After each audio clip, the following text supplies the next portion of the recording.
You ever think you've seen someone bold? Like really, out of their mind bold. And then they go and do something so ridiculous, you just sit there blinking, wondering if you're in some kind of weird reality show? That was me. I thought I understood what pushy looked like, what control freaks were capable of. But then this happened. A woman, let's just call her Brenda, though you might know her as the local HOA Karen, decided that the neighborhood rules still applied to me, even after I moved out of the neighborhood. That's right. I left. I packed up, got a cute little house with land and trees and freedom. But Brenda couldn't let it go. She started creeping around my new place like it was still under her rule book. And when that didn't work, she called the cops. Not just over nothing, but over a fake story she made up. Too bad for her, the deputy who showed up just so happened to be my son. And what happened next? Let's just say she was the one leaving in handcuffs. Keep watching. This story only gets better. For 5 years, I lived under the ever-watchful eyes of a neighborhood HOA that took itself way too seriously. You'd think we were living in some luxury resort with how strict they were, but really, it was just a row of houses with matching beige everything. Everything had a rule. Mailbox color? Must be neutral. Grass? Measured like it was in the military. Even my little garden gnome, Larry, who just smiled and held a tiny shovel, was considered a visual disruption. And the person behind it all? Brenda Periwinkle, president of the HOA, self-appointed queen of order, and someone who genuinely believed that her printed newsletters were more important than the U.S. Constitution. She didn't run the HOA. She ruled it. She'd cruise around in her shiny white SUV, sunglasses on, clipboard in hand, ready to report anything from a rogue basketball hoop to a front door that was too blue. I tried to play by the rules, I really did.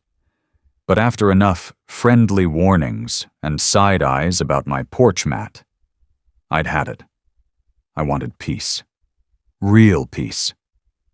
So I finally packed up and moved, bought a place with land, trees, and no HOA in sight, just over 2 miles away, but far enough to breathe. Or so I thought. I should have known Brenda wasn't the type to give up that easy. It didn't take long after I moved before I saw that shiny white SUV creeping down the road. It was Brenda. Of course it was. I knew the look of that chrome-covered beast from a mile away. She didn't stop the first time, just rolled by slowly, sunglasses on, like she was scanning the area for violations that didn't exist. Her head turned toward my new front yard, eyes narrowing at the grass that hadn't been cut to regulation height, and my bright blue welcome mat. No wave, no smile, just pure judgment on wheels. A couple days later, she came back. This time, her window slid down just enough for her to throw out one of her classic one-liners. "Nice, natural look you've got here," she said, eyeing my slightly overgrown lawn like it was a crime scene. I managed a half smile and said nothing, but it was clear. She wasn't done with me.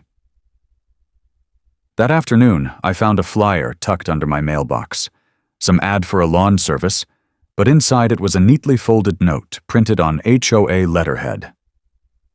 "Friendly reminder," it began, then went on to talk about how nearby properties, meaning mine, should still maintain visual harmony with the community. I don't know how she snuck onto my land to leave it, but I knew who it was from. No signature needed. Brenda was still playing president, in a place where her crown didn't fit. Some people collect stamps. Brenda? She collects grudges, and apparently thinks rules don't stop at property lines. After that flyer showed up, I knew this wasn't going to stop on its own. Brenda wasn't just being nosy, she was on a mission. So I did what I'm good at. I got organized. I bought a couple of small security cameras, the kind that don't stand out, and set them up to watch the road, the driveway, and my front yard. Nothing flashy, just enough to catch any visits. I started a log in a notebook. Every date, time, and detail. If her car passed by, I wrote it down. If she stopped or rolled her window down, I wrote that too. Then came the mail. Every time another letter showed up tucked into a flyer or sent through the post, I kept it. I even started putting them in plastic bags, like little evidence folders. I wasn't trying to start a fight. I just wanted peace. But I also wasn't going to sit around and wait to be steamrolled. I called my son Michael one night. He's a sheriff's deputy and has dealt with people like Brenda before. I told him what was going on, how she kept showing up, watching, and leaving weird notes. He sighed and said, "Keep documenting. She's not breaking any laws. Yet. But if she does, we'll need a record." That stuck with me. I didn't know what Brenda's next move would be, but something told me this was just the beginning. She wasn't going to stop until someone stopped her. So I kept calm, kept quiet, and kept collecting proof. All I had to do now was wait, because a person like Brenda always goes one step too far. It was a normal Tuesday afternoon. I'd hired a local tree crew to trim some old branches that were hanging too close to the house. Nothing wild, just regular upkeep. The workers were friendly, parked neatly in my driveway, set up a few cones just to be safe, and got to work. I was inside making lemonade when I heard raised voices outside. That's never a good sign. I stepped out, and, of course, there she was. Brenda, standing near the edge of the road, arms waving like she was directing air traffic, yelling at the crew about safety, permits, and how their truck was endangering the community. The community, mind you, was still 2 miles away. She pointed at the cones and the tools like they were weapons. The workers looked confused but stayed calm. One of them, Gus, quietly said to me, "Is this lady serious?" Then she did it. Brenda pulled out her phone and said she was calling the sheriff. "There's unauthorized work happening here.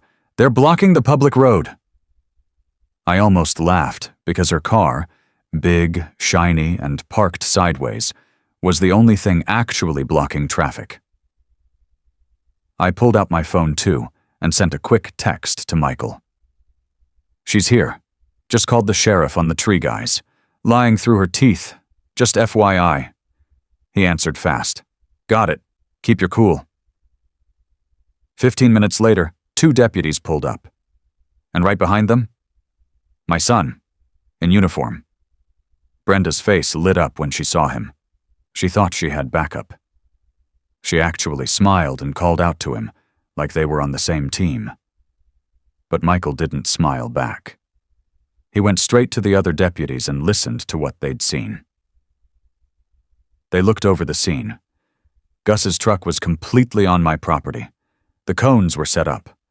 Nothing was in the road, except Brenda's SUV, which was still halfway into the lane.